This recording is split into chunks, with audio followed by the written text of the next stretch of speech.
TPRS is a method of teaching which was developed first by Stephen Krashen, who's a New Trier grad, we'll forgive him for that, and a linguist who teaches at one of the University of California schools. I think it's UCLA. And what it stands for is Total Physical Response, the TPR portion of it. And what we do with that is get students to use their body in the class.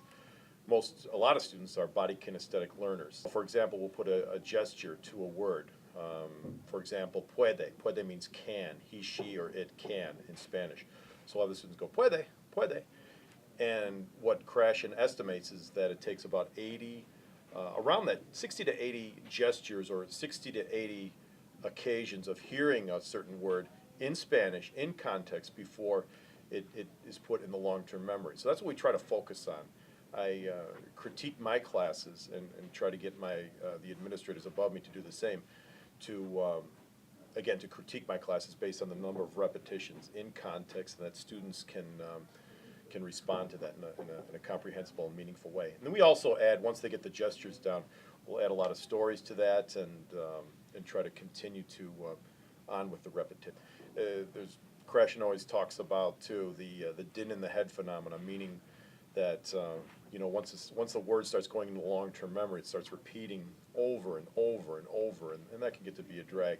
But sometimes students get bogged down with that, but I really like that, because to me it shows that students are really picking up the language. I met a professor who was very, very kind to me, and Professor Monroe Hafter, I remember him, and he talked to me about, I wasn't sure what I was doing my senior year, going out in the job force, and he talked to me for about 3.5 hours about the possibilities of Spanish. And at the time, Michigan had a program with Middlebury College out in Middlebury, Vermont, and for the summer, and he recommended me for the program, and I'm really glad he did, because it's worked out really well, especially working at this school. It's essential. I think that I have, in my 10 plus years of teaching, 12 plus years of teaching, and numerous years of talking to people who've traveled abroad, I've never met one student who has regretted going overseas. They've always picked up the language more. They've always picked up the language more.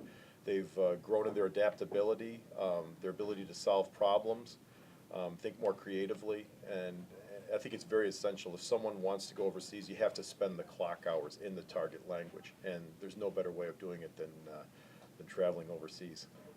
I like to hike. I like to travel. My wife really got me into hiking and camping, and we just got back from a trip from Gatlinburg, Tennessee. We stayed in a rented house. There was a scorpion in the house. Didn't faze my wife. It fazed me a lot, but that was a little strange. But it's been good to get out and move around a little bit. I also like to hit the gym. The teachers here are fantastic in terms of the PE teachers, in terms of writing out workouts for me and really encourage me that area too. I'm also amazed by the students here as well. Your interests outside class. In my class, there's some state contending bowlers. There's basketball players. I think anything you're participating in at Glenbrook North is someone who's really on a very elite level and very dedicated and disciplined. So I'm always amazed by what the students do outside class and their interests and experiences. I never grow tired of that.